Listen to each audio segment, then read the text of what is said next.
السلام عليكم ورحمة الله وبركاته. اللهم صل وسلم وبارك على سيدنا محمد وعلى آله وصحبه وسلم. هعمل معاكم سمك بلطي مقلي مقرمش بالدقة المميزة والكاري ورز سمك بالبصل وسلطة.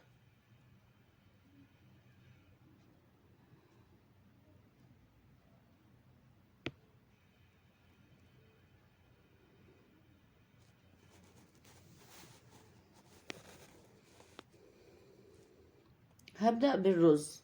جبت حلة وحطيت فيها شوية زيت وقطعت بصلة كبيرة صغير وهحمرها. هرشلها شوية ملح عشان الملح بيساعد على تحمير الحاجة قوي وبتبقى لون واحد. بعد ما احمرت ووصلت للون اللي انت عايزاه احط المية واسيبها تغلي.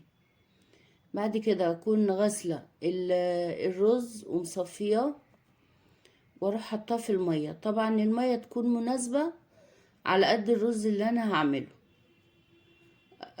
اظبط بقى الملح واحط بهارات. البهارات بتدي طعم جميل جدا لرز السمك، جربوه وهيعجبكم باذن الله. واسيبه بقى يتشر. طبعا كنت غاسله السمك وهعمله بقى التتبيله.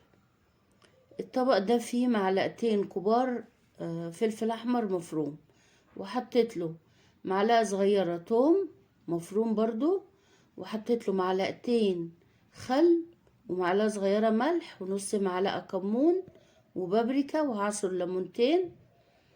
ودي احلى دقه بقى تعملي بيها السمك، اي نوع سمك احلى دقه تعمليها اللي هي دي، اللي بالفلفل الاحمر والثوم والكمون والبابريكا والخل والليمون. دي احلى دقه. هملح السمك، اتبله كده يعني بالتتبيله دي من جوه ومن بره.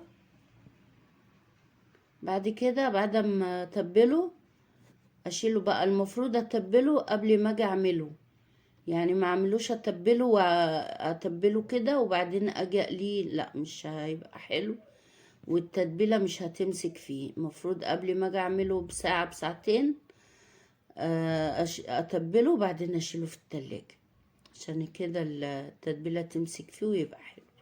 هشيله في التلاجة بقى، وقبل ما اعمله اطلعه بقى اعمله بالدقيق. جبت طبعا الدقيق، حطيت معلقتين صغيرين نشا ومعلقة صغيرة كاري. الكاري بيدي لون وطعم جميل جدا للسمك، جربوه كده وان شاء الله يعجبكم. وحطيت ملح وقلبت الدقيق وهبدأ بقى اعمل السمك بالدقيق. وانا بعمل السمك انا معلقة على الزيت عشان يسخن.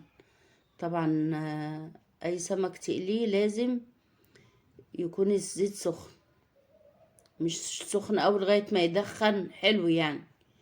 جبت طبق حطيت في مية، وقبل ما احط السمك في الزيت احطه في المية الاول وبعد كده اروح حطاه بقى في الزيت. الحركة دي بتديله قرمشة حلوة مع البتاع اللي انا حطاه في الدقيق، النشا. هنا هو بيطلع بقى مقرمش وطعمه جميل جدا. وهنا كان الرز اتعمل وغرفته وعملت شوية سلطة، وادي السمك. ان شاء الله الطريقة تعجبكم، بألف هنا والشفا. وما تنسوش الاشتراك واللايك، والسلام عليكم ورحمة الله وبركاته.